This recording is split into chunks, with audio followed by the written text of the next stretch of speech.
Hi friends, welcome to my channel. ఇప్పుడు ముందుగా ఆంధ్రప్రదేశ్లో డిప్లొమా చదివే విద్యార్థులు ఆన్లైన్లో పేమెంట్ ఫీజు ఏ విధంగా చేయాలో చూద్దాం. ముందుగా గూగుల్ సైట్లోకి వెళ్ళి apsbtet.gov.in ఎంటర్ చేయగానే ఈ విధంగా డిస్ప్లే అవుతుంది. ఇందులో చాలా విషయాలు మెన్షన్ చేయడం జరిగింది. ఇంపార్టెంట్ డేట్స్తో సహా ఇచ్చారు. ఈ అప్లికేషన్ యొక్క ఫీజు అనేది ఫిబ్రవరి 23 నుంచి స్టార్ట్ అయింది. లాస్ట్ డేట్ వచ్చేసి మార్చ్ 4 వరకు ఇచ్చారు, వితౌట్ ఫైన్ తోటి.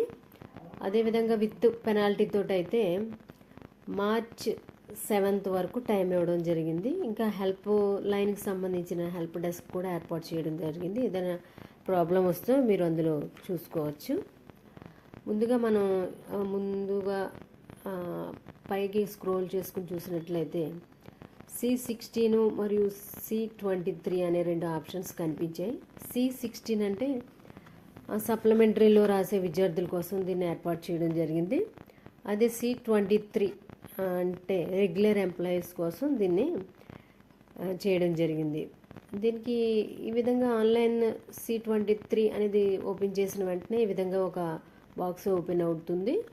అది కొన్ని విషయాలు అనేది రెడ్ కలర్లో మెన్షన్ చేయడం జరిగింది. అదేంటంటే ఒకవేళ పేమెంట్ అనేది ఫెయిల్యూర్ అయితే దాన్ని రిఫండ్ ఇవ్వడం జరుగుతుందని, ఒకవేళ మధ్యలో కనుక వెబ్సైట్ డిస్కనెక్ట్ అయితే పేమెంట్ స్టేటస్లో దాన్ని చూసుకోవచ్చు అనే విషయాలు కూడా దీంట్లో మెన్షన్ చేయడం జరిగింది. ఇందులో మనం ఎంటర్ పిన్ అంటారు. ఎంటర్ పిన్ అంటే ఏం లేదండి, మనం స్టూడెంట్ జాయిన్ అయిన తర్వాత ఒక నెంబర్ని అలాట్ చేస్తారు. ఆ నెంబర్ అలాట్ చేసిన వెంటనే దానికి సంబంధించిన విషయాలు స్క్రీన్ మీద డిస్ప్లే అవుతాయి. అవి మనకి ఓకే అనుకున్న తర్వాత అక్కడ అమౌంట్ కూడా మెన్షన్ చేశారు, 550 రూపాయలని.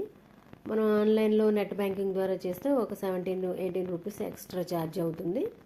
అయితే ఇందులో debit card, credit card, net banking అనే విషయాలన్నీ కూడా ఇందులో ఉన్నాయి. అయితే నెట్ బ్యాంకింగ్ అనేది కొంచెం సులువుగా అవుతుంది కాబట్టి అందులో ట్రై చేయండి. మేమైతే ఆ విధంగానే చేసాము.